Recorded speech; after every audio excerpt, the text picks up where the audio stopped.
नमस्कार दोस्तों, आदर्श legal world के इस खास एक्सप्लेनर में आपका स्वागत है। भारतीय राजनीति में आपने अक्सर आया राम गया राम का जुमला सुना होगा, जहां नेता अपनी सुविधा और फायदे के अनुसार पार्टियां बदलते रहते हैं। चुनाव किसी और दल से जीतते हैं और रातों रात किसी और दल में शामिल हो जाते हैं।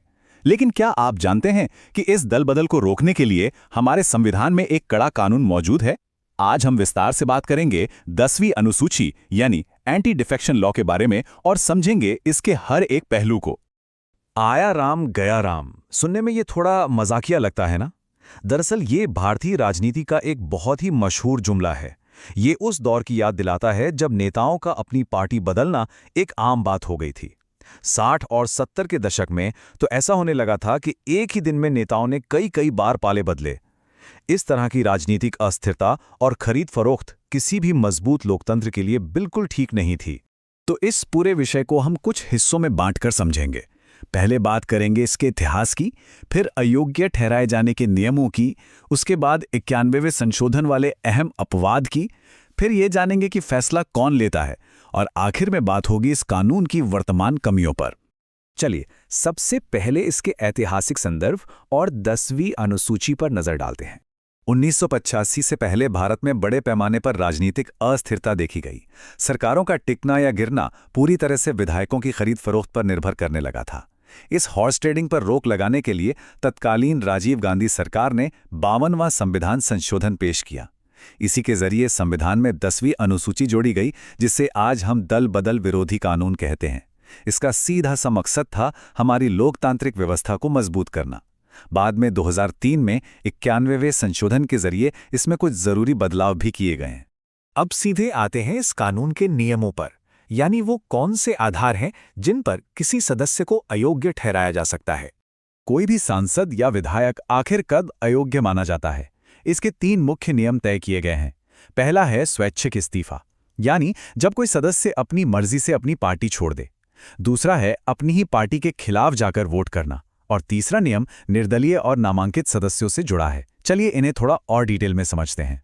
दूसरे नियम को समझने के लिए हमें व्हिप यानी व्हिप को समझना होगा।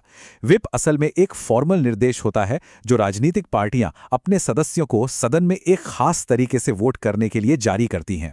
अगर कोई सदस्य इस व्हिप के खिलाफ जाकर वोट दे दे या फिर वोटिंग के वक्त जानबूझकर गायब रहे, तो इस कानून के तहत उसकी सदस्यता तुरंत जा सकती है। तीसरे नियम की बात करें तो अगर कोई निर्दलीय उम्मीदवार चुनाव जीतने के बाद किसी राजनीतिक पार्टी में शामिल हो जाता है तो उसे अयोग्य ठहरा दिया जाएगा। वहीं जो नॉमिनेटेड यानी नामांकित सदस्य होते हैं, उनके लिए नियम थोड़ा अलग है। शपथ लेने के बाद उन्हें 6 महीने का वक्त मिलता है। वे 6 महीने के अंदर किसी पार्टी में जा सकते हैं, लेकिन 6 महीने बीत जाने के बाद अगर वो किसी दल में शामिल हुए तो उनकी सदस्यता रद्द हो जाएगी। अब कहानी में आता है एक बड़ा ट्विस्ट। हर सख्त कानून की तरह इसमें भी एक बहुत बड़ा अपवाद है। 2003 के 91वें संशोधन के बाद एक बहुत ही दिलचस्प नियम बना।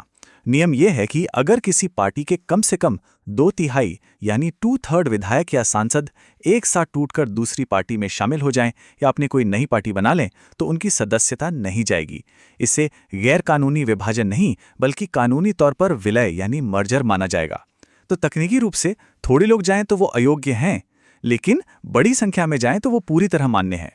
अब आते हैं इस बात पर कि इन नियमों को लागू कौन करता है और क्या इसके खिलाफ कोर्ट जाया जा सकता है।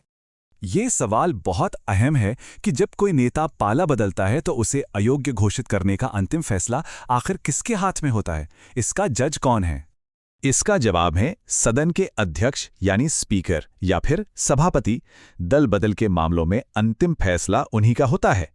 शुरुआत में तो स्पीकर का फैसला ही पत्थर की लकीर माना जाता था, लेकिन 1992 के ऐतिहासिक किहोतो होलोहान केस में सुप्रीम कोर्ट ने यह साफ कर दिया कि स्पीकर के फैसले की न्यायिक समीक्षा यानी जुडिशियल रिव्यू हो सकता है। मतलब अगर कोई स्पीकर के फैसले से असंतुष्ट है तो वो अदालत का दरवाजा बिल्कुल खटखटा सकता है। अब आखिर में बात करते हैं इस कानून के मूल्यांकन और इसमें बची रह गई कुछ बड़ी खामियों की।